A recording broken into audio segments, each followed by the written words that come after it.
بسم اللہ الرحمن الرحیم۔ السلام علیکم، مدثر اقبال ویوز آپ دیکھ رہے ہیں جناب۔ اور میں نے پچھلے دنوں یہاں سے گزرتے ہوئے کراچی میں ایک سڑک پر دیکھا، رمضان مبارک سے 2 دن پہلے کی بات ہے، کہ ایک پل کے نیچے بہت بڑی تعداد میں نوجوان جو ہیں ان کی بری حالت ہے، نشے میں وہ لوگ موجود ہیں، نشہ کر رہے ہیں، کوئی کچھ پی رہا ہے، کوئی کچھ پی رہا ہے، کوئی انجیکشن لگا رہا ہے، کوئی سگریٹ کا استعمال کر رہا ہے۔ بڑا دکھ ہوا کہ پاکستان کا یہ مستقبل ہے اور اس کی حالت آپ کے سامنے کہ کیا ہو گئی۔ یہ ایک جگہ کا حال نہیں ہے، یہ ہر جگہ اور ہر شہر، ہر صوبے میں، ہر مقام پہ آپ کو اس طرح کے معاملات ملیں گے۔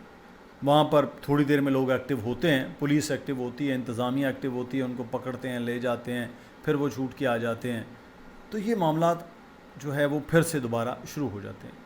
اس کو ہم ختم نہیں کر پائے، بہت سے جرم ہیں وہ شاید ختم ہونا قدرے مشکل ہوتا ہے، کہ کسی کی دشمنی میں قتل ہو جائے، آپ کو پتہ نہیں کون کر جائے۔ سنیچنگ کے معاملات ہیں، آپ کو بہت زیادہ فورس لگانی پڑتی ہے، مشکل ہو جاتا ہے۔ لیکن اس کام میں آپ کے پاس بہت سے کہتے ہیں نا کہ ایسی چیزیں ہیں جس سے آپ بہتر کر سکتے ہیں۔ فار ایگزامپل، علاقے کے ایس ایچ او کو، علاقے کے تھانے کو مخبروں کے ذریعے پتہ ہوتا ہے کہ کہاں منشیات بن رہی ہے، کہاں منشیات فروخت ہو رہی ہے اور کہاں پہ منشیات استعمال کر رہے ہیں۔ منشیات لینے والے بھی بتا دیتے ہیں کہ کہاں۔ آپ وہاں میکانزم کو ایکٹیو کر سکتے ہیں۔ اس میں کون ڈپارٹمنٹ ہوگا؟ پولیس کا۔ لیکن ایک خبر میری نظر سے گزری، ابھی حال ہی میں جو حکومت بنی ہے پاکستان پیپلز پارٹی کی، اس کے وزیر ایکسائز اینڈ ٹیکسیشن میں شرجیل میمن، ان کا جو بیان ہے وہ میری نظر سے گزرا۔ وہ انہوں نے بڑی سختی کی کہ ہر حال میں یہ جو منشیات کا معاملات ہیں اس کو روکا جائے، اور بڑی زبردست قسم کی بات ہے، اپریسیشن ہے ہماری جانب سے کہ وہ یہ بات کر رہے ہیں، یہ کام کرنا چاہیے۔ اس میں ڈیفرنٹ نشے کے معاملات ہیں۔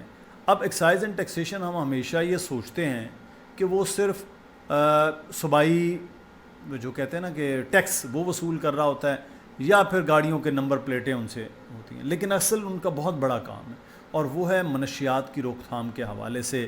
وہ اینٹی نارکوٹکس فورس کے ساتھ بھی مل کر رہے ہوتے ہیں، وہ پولیس کے ساتھ بھی کام کر رہے ہوتے ہیں، وہ دیگر ان کے ذرائع ہیں، وہ ان کے ساتھ مل کے یہ کام کر رہے ہوتے ہیں۔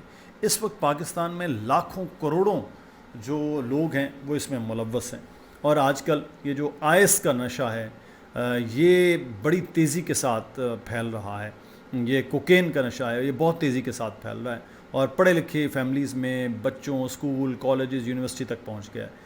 تو اس پاکستان کے مستقبل کو اگر بچانا ہے تو اس قسم کے ہی جذبے کی ضرورت ہے، جس قسم کی میں کل کہ وہ خبر پڑھ رہا تھا تو بڑا اچھا لگا۔ ایک تو پاکستان میں اس قسم کی خبریں دی نہیں جاتی میڈیا میں، انفارچونیٹ، اور آپ نے جب ارد گرد اپنے دیکھا ہو نا اس قسم کے لوگوں کی حالت تو دل بڑا دکھی ہوتا ہے۔ تو میں سمجھتا ہوں کہ یہ صرف اجلاس اور صرف ان کے آرڈر اور بیانات کی حد تک نہیں، اگر یہ اس کو واقعی بینگ اے منسٹر وہ اس چیز کو لے کر چلیں تو میرا خیال ہے بہت بڑے کریڈٹ پہ ان کے یہ چیز آ جائے گی کہ انہوں نے منشیات کا استعمال جو کراچی میں، سندھ کے مختلف ایریاز، شہروں میں وہ بڑھ گیا ہے، اس کو کم از کم روکا جا سکے۔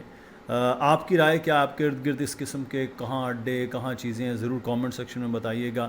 اپنا خیال رکھیے گا۔ اللہ حافظ۔